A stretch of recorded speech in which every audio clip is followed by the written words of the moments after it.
Hey there, this is Positive Energy, and I'm back with not a review of a show at the moment, but to talk about virtual conferences. As you know, we are dealing with a pandemic, so we cannot do or go to conferences like we have in the past. And conferences in general are very expensive usually. On average, you're looking at least $1,000 just to register. And that doesn't include hotel and airfare and other things such as, dinner, to be able breakfast, lunch, dinner, anything, purchasing anything, paraphernalia of any sort. So a conference in person can be very, very, very expensive. I've gone to many conferences for learning and development, and I attended a 3-day conference this week, but it was virtual.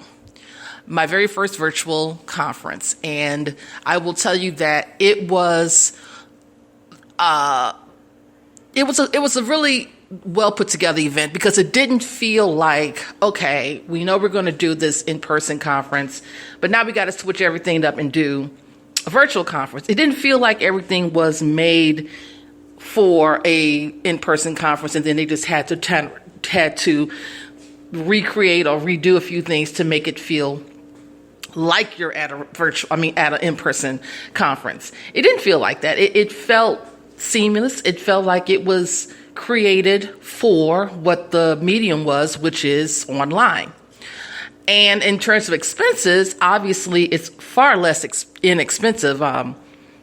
You don't have to worry about airfare anywhere because you're in your home. So you don't have to worry about hotel, and you don't have to worry about food other than the food that you're eating in your house. So in the cost factor there is a benefit cost-wise, but you still have to pay for the conference fees because you have lots of people that are involved with the conference, the behind the scenes folks, and you have speakers.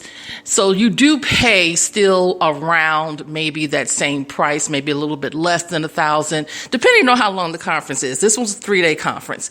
So you're still going to pay for access to the sessions.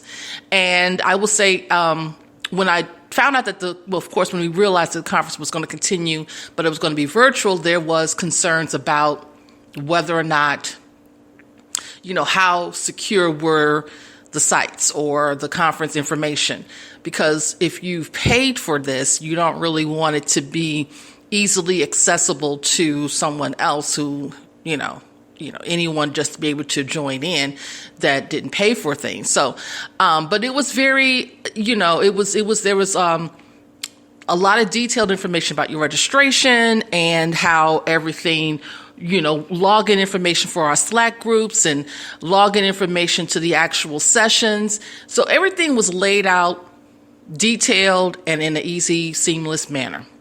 I will say that. This conference it was called Confab 2020, and it was for content strategists, people in the content strategy discipline, as well as UX writers, designers, information architects, copywriters. I would say some people in learning and development, because instructional design and UX principles do coincide with each other. So that was great. So you get a chance to meet people at so many different companies, Shopify and DocuSign and Adobe. And that's just to name a few. So I can say that it was there was a benefit in going to all the different breakout sessions and learning from real world situations. Most of the breakout sessions all of the breakout sessions that I attended, people were talking about situations at their job that they're dealing with. So we had a session on governance.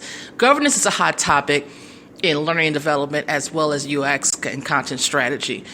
Taking ownership of this particular website, making sure that information is updated, who's getting this information, who's sourcing the information, and all that, and making sure that it's updated in a timely fashion, and all of that. Governance is really, really tough because you fall into that realm of, well, I don't want to take ownership of that. I don't want to be the one that's always, concerned about the content and the updates and revisions and all those types of things.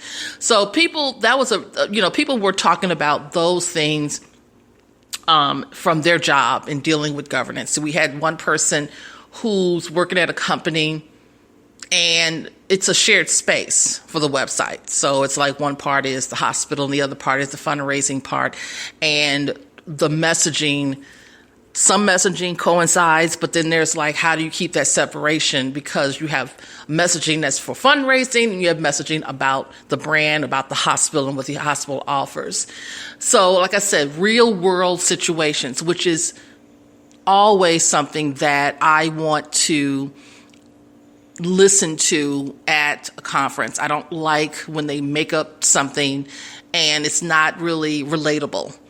It doesn't apply to anything realistically. It's just made up things because they want to talk about a topic and a concept, and instead of talking about something that's actually occurring, they'll make up something almost that probably wouldn't happen, unrealistic, but they want to make sure they get that point across. When you're dealing with real world scenarios, such as the one I mentioned about the website and the messaging, the issues about governance and all of that, it makes it more tangible because more than likely you have other people in that same room or on that call or on that Zoom session who's going through the exact same thing or something very similar where they work. So I love that.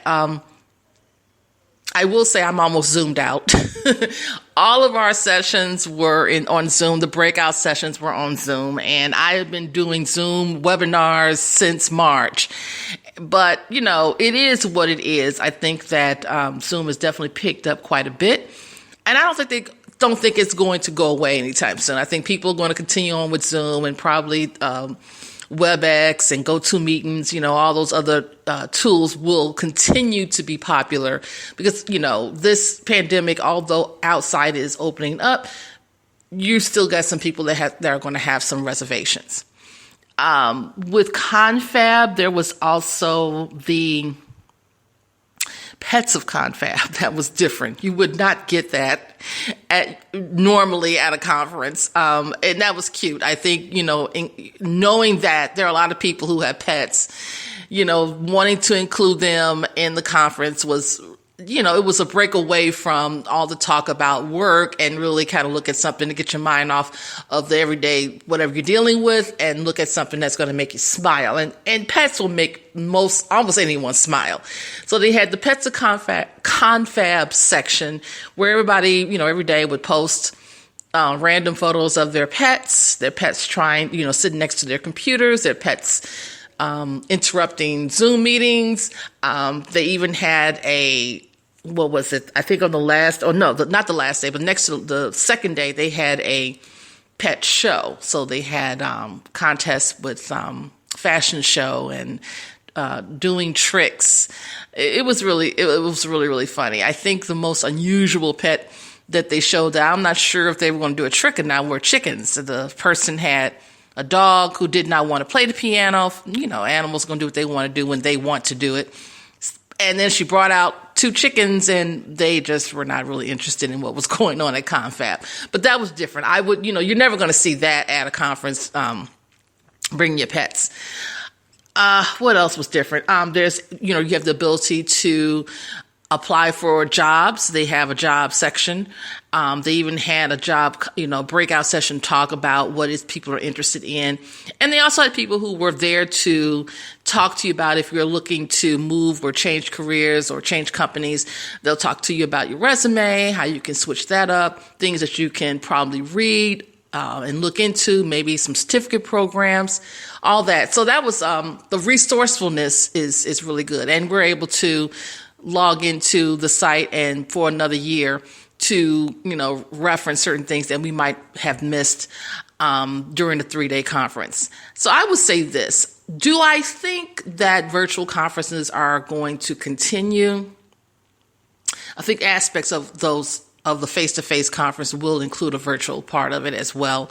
I think it's going to become more popular, especially for those individuals that are, they may not be able to come to the conference to be there in person, but they still want to get the benefits of it. So I don't think that face-to-face is going to go away, and I don't think virtual is going to go away. I actually, like I said, from the comfort of your home, you can sit on your couch, you can sit in your bed, you can sit at your desk in your office and enjoy the conference versus getting dressed and flying out and going to all the different meetings and things of that nature. It has its pros and its cons.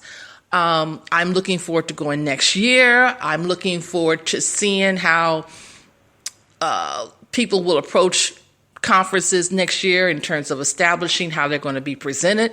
Are they going to continue with the virtual only, or are we going to seeing more face to face? Only time will tell. But I will say it is a benefit. I enjoyed this one and look forward to the next one.